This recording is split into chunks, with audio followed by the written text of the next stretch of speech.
भारतीय reserve bank की द्विवर्षीय मौद्रिक नीति रिपोर्ट ने वित्त वर्ष 2023 में भारतीय अर्थव्यवस्था के लिए कुछ प्रतिशत वृद्धि का अनुमान लगाया और वो प्रतिशत क्या है मैं आपको थोड़ी देर में बतलाने वाला हूँ। दोस्तों, मैं यहाँ पर बात कर रहा हूँ आरबीआई मॉनेटरी पॉलिसी के बारे में। तो आज हम डिस्कस करने वाले हैं कि आखिर मॉनेटरी पॉलिसी जो आरबीआई की होती है वो क्या होती है। तो आज हम इसके बारे में बहुत ही अच्छे से जानने वाले हैं। तो टॉपिक को स्टार्ट करने से पहले जितने भी लोग यहाँ पर कंपटीशन की तैयारी करने वाले हो और जो लोग कंपटीशन की तैयारी नहीं भी करते हो वो भी इस इन्फॉर्मेशन को सुनने की कोशिश करिए। तो आइए टॉपिक को स्टार्ट करते हैं। तो यहाँ पर मैं आपको बतलाना चाहूँगा कि भारतीय रिजर्व बैंक की द्विवर्षीय मौद्रिक नीति रिपोर्ट ने वित्त वर्ष 2023 में भारतीय अर्थव्यवस्था के लिए जो प्रतिशत आप देख रहे हो वो है 7.8% growth for the Indian economy in 2023। और जैसा कि आप यहाँ पर स्क्रीन पर देख सकते हो, provided the monsoon next year is normal, supply chains are restored, India has completed कोविड-19 वैक्सीनेशन। तो भारत ने अपने नागरिकों का एक तरह से कोविड-19 टीकाकरण पूरा कर लिया है और कोई नहीं एक तरह से वही जात कारक है। और मैं आपको यहाँ पर बताना चाहूँगा, यहाँ पर टीकाकरण पूरा करने के बाद मैं ऐसा नहीं कर रहा हूँ कि ये टीकाकरण पूरी तरह से हो गया, मतलब लगभग आप कह सकते हो 60 से 70 करोड़ के आसपास टीकाकरण हो गया है। मे भी ये ऊपर भी जा सकता है। और शुक्रवार को मौद्रिक नीति की समीक्षा की घोषणा करते हुए आरबीआई की 6 सदस्यीय मौद्रिक नीति समिति ने एक तरह से वित्त वर्ष 22 के लिए विकास पूर्वानुमान को एक तरह से 9.5% पर बरकरार रखा। तो ये थी बातें मौद्रिक नीति की। और खुदरा मुद्रास्फीति के अनुमान को 5.7% से घटाकर 5.3% कर दिया।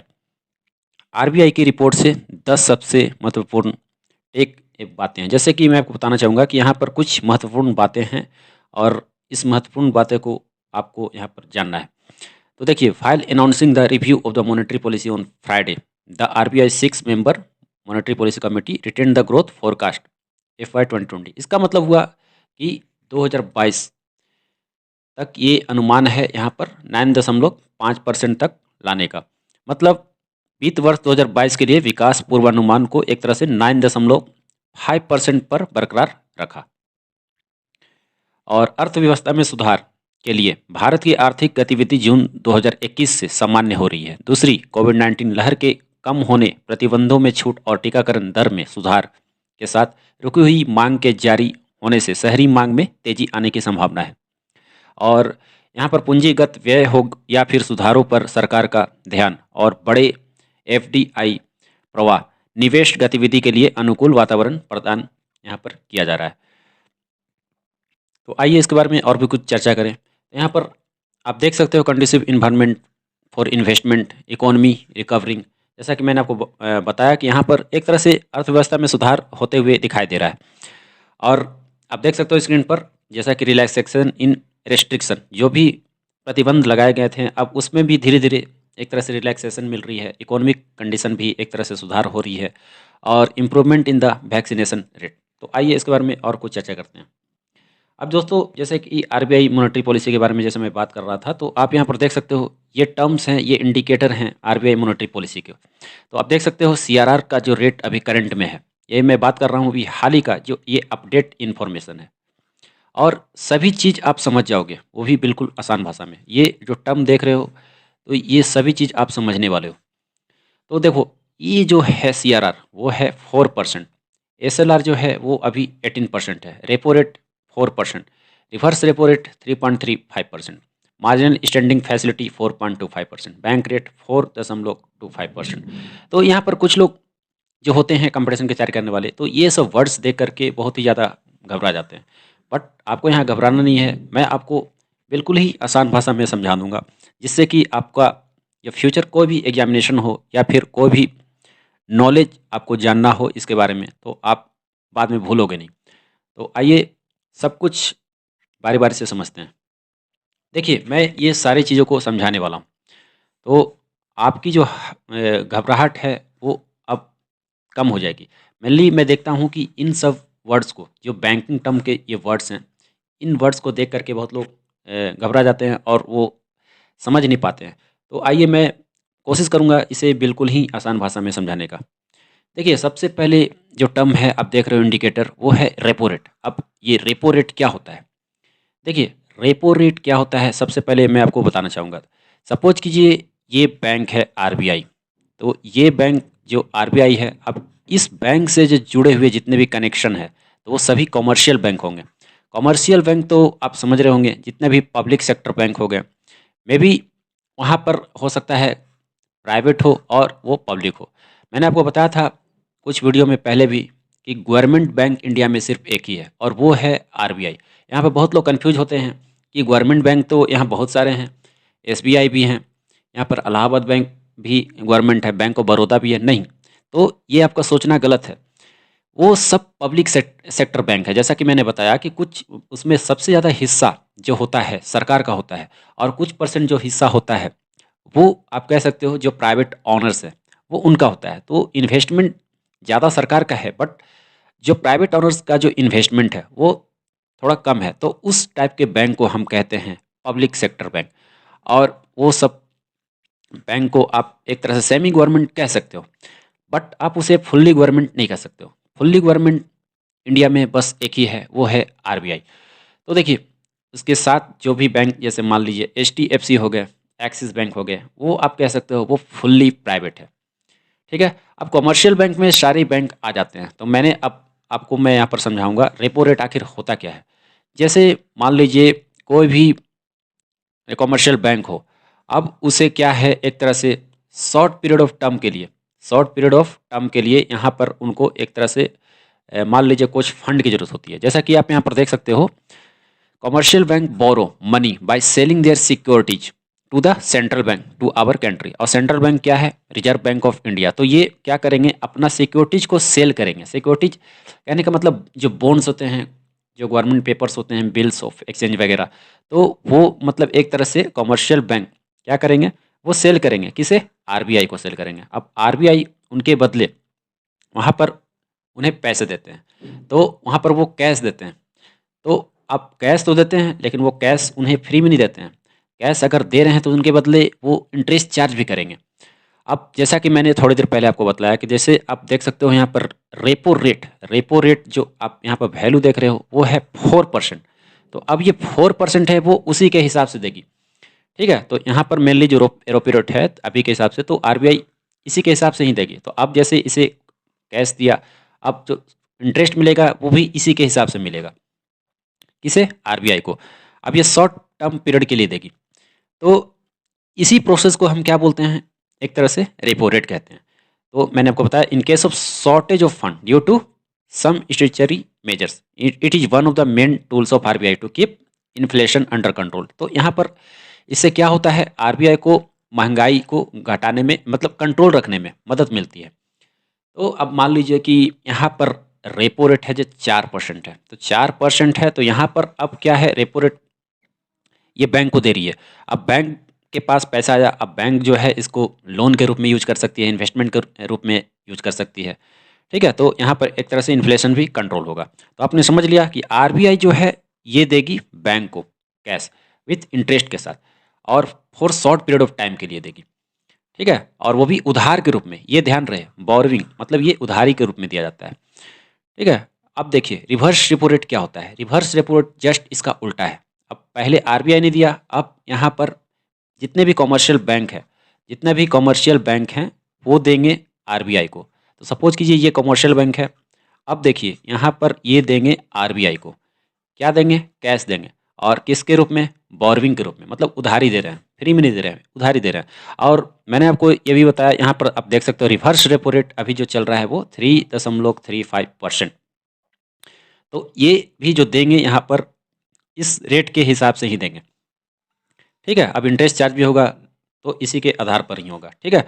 तो अब यहाँ पर कमर्शियल बैंक इसे मतलब एक तरह से उल्टा आरबीआई को दे रहे हैं और इसके हिसाब से ही दे रहे हैं। अब सपोज कीजिए कि ये परसेंट को अगर मैं बढ़ा करके 5% और बढ़ा दूं, तो ये कितना बन जाता है? 8.35%। तो अब क्या होगा? इससे ज़्यादा अगर होगा तो इससे क्या होगा कि इस ये जो कैश है अब इसके आधार पर देना पड़ेगा। तो आरबीआई को अगर इतना कैश अगर दे देता है कमर्शियल बैंक, तो फिर कॉमर्शियल बैंक के पास पैसा क्या रहेगा? ठीक है, तो इसलिए इसे ज़्यादा ना बढ़ाया जाता है और ना ज़्यादा घटाया जाता है। ज़्यादा घटाने से भी प्रॉब्लम है और ज़्यादा बढ़ाने से भी प्रॉब्लम है। क्योंकि बैंक क्या करता है, मार्केट का इन्फ्लेशन को कंट्रोल करता है और बैंक का मार्केट को कौन कंट्रोल करता है? वो करता है आरबीआई यानी रिजर्व बैंक ऑफ इंडिया। तो ये 3.35% के आसपास देती है और यहाँ पर आरबीआई देती है इसे कैश को 4 दशमलव के आसपास। I hope that you have understood this repo rate and reverse repo rate. तो देखिए यहाँ पर कुछ महत्वपूर्ण बातें भी लिखी हुई है। It encourages the bank to park more funds with RBI to earn higher return on excess fund. तो ये बातें जो कही गई है वो रिवर्स रेपो रेट के बारे में कही गई है। आइए और भी कुछ इंडिकेटर्स को समझते हैं। अब यहाँ पर बहुत ही महत्वपूर्ण इंडिकेटर है, ये है net demand and time liabilities. तो एनडीटीएल, अगर एनडीटीएल अगर आपको समझ में नहीं आएगा तो कैश रिजर्व रेशियो और एसएलआर वो भी समझ में नहीं आएगा। तो इस चीज़ को जरूर समझें, एनडीटीएल आखिर होता क्या है। देखिए नाम से ही पता चल रहा है, net demand and time liabilities. अब यहाँ पर नेट जो होगा किसका किसका होगा, डिमांड का और टाइम का और लायबिलिटीज। तो लायबिलिटीज जैसा कि आप जानते हो वो जिम्मेदारी होती है। सपोज दैट आपने किसी से लोन ले रखा है, तो लोन जब ले रखा है कुछ सालों के लिए या कुछ महीनों के लिए, तो उसके लिए आपको कुछ सालों के बाद आपको उस लोन को क्या करना पड़ेगा, रिटर्न करना पड़ेगा। तो ये आपकी जिम्मेदारी बनती है, तो उसे ही इंग्लिश में आप बोलते हो लायबिलिटीज। ये कमर्शियल वर्ड है, ठीक है। अब देखिए एनडीटीएल क्या है। एनडीटीएल जैसे कि मान लीजिए ये बैंक है, ये कोई भी कमर्शियल बैंक है। अब यहाँ पर कस्टमर्स हैं, आप समझो कि ये कस्टमर्स हैं, बहुत सारे कस्टमर्स हैं। अब ये कस्टमर्स का काम क्या है, ये क्या कराते हैं, एक तरह से बैंकों में पैसा डिपॉजिट कराते हैं, चाहे वो सेविंग अकाउंट हो या फिर वो करेंट अकाउंट हो। तो इसके रूप में वो बैंकों में पैसा डिपॉजिट कराते हैं। अब पैसा डिपॉजिट कराने के बहुत तरीके हैं। हो सकता है वो उसे एफडी करा लें, हो सकता है वो उसे आरडी करा लें, या फिर बहुत सारे जो इन्वेस्टमेंट होते हैं जैसा कि आप जानते हो लॉन्ग टर्म इन्वेस्टमेंट या फिर शॉर्ट टर्म इन्वेस्टमेंट। तो वो बहुत तरीक़े से वहाँ पर पैसे को डिपॉजिट करते हैं।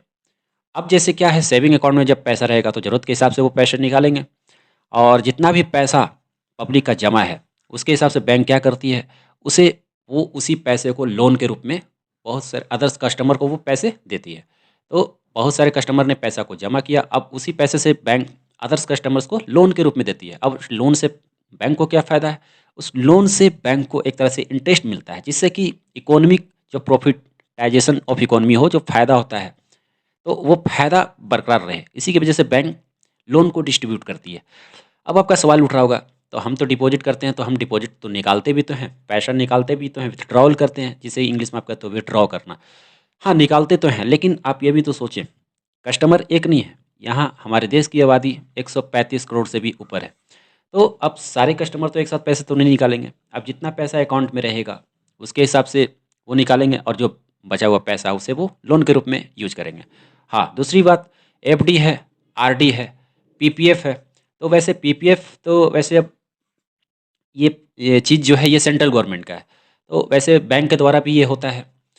और दूसरी बात मैं बता दूं, तो ये तो लंबे समय के लिए होता है, 2 साल 3 साल, इवन 6 मंथ 5 मंथ, तो डिपेंड करता है। तो ये पैसा को तो अब ये एक तरह से फिक्स्ड है। तो फिक्स्ड पैसा जो है उसे तो वहाँ पर कस्टमर निकाल नहीं सकता है, और निकालेगा तो उसे भी पेनल्टी लगेगा। तो ज़्यादा चांस यही है कि वो पैसे को एक फिक्स्ड ईयर पे ही निकालते हैं। अब वो पैसा का यूज कौन करेगा, अब वो पैसा का यूज बैंक करेगा, ठीक है। तो अब जो भी यहाँ पर जो चीज़ बचा, अब देखिए ये नेट वर्थ का कहने का मतलब पैसा निकाला गया और पैसा एक तरह से जमा किया गया। सपोज करते हैं पैसा जमा किया गया एक्स और पैसा निकाला गया वाई, तो एक्स माइनस वाई जो आप करते हो इसी को हम कहते हैं नेट। तो नेट किसका, डिमांड और टाइम का, ठीक है। तो अब ये जितना भी पैसा डिमांड पर हो या टाइम लायबिलिटीज पर हो, तो जो पैसा जमा है उसका जो लोन के रूप में बैंक यूज करती है कस्टमर को देने के लिए, और उससे उनको प्रॉफिट मिलता है। तो इसी प्रोसेस को हम कहते हैं एनडीटीएल। तो आई होप दैट आपने ये टर्म को समझ लिया, एनडीटीएल। अब हम समझते हैं कैश रिजर्व रेशियो। तो कैश रिजर्व रेशियो क्या होता है, जिसे आप शॉर्ट फॉर्म में CRR कहते हो। देखिए कैश रिजर्व रेशियो क्या होता है, एक तरह से यहाँ पर आरबीआई जो होती है वो एक तरह से सभी बैंकों से जितना भी मान लीजिए कि नेट डिमांड और टाइम लायबिलिटीज हुई, जो भी पैसा जमा हुआ, नेट में, मतलब एक तरह से बच करके जो पैसा बैंक में डिपॉजिट है। तो एनडीटीएल मान लीजिए कि आता है, आप सपोज कीजिए, मैं एग्जांपल दे रहा हूँ, एक छोटा एग्जांपल दे रहा हूँ, ऐसे ये 5 करोड़ का मैं दे रहा हूँ ये, लेकिन ऐसा ज़रूरी नहीं कि ये 5 ही करोड़, ये ऊपर भी हो सकता है और नीचे भी हो सकता है। तो सपोज दैट एनडीटीएल इतने का है, तो इसका जो लगभग, आप कह सकते हो लगभग कुछ परसेंट, जैसे कैश रिजर्व रेशियो जो है ये आरबीआई रख लेती है अपने पास। अब आपका सवाल ये उठ रहा होगा कितना सारा अमाउंट रख लेती है। तो मैं आपको बता रहा हूँ, जैसा कि आपने देखा था, ये कैश रिजर्व रेशियो सीआरआर कितना है, ये 4%।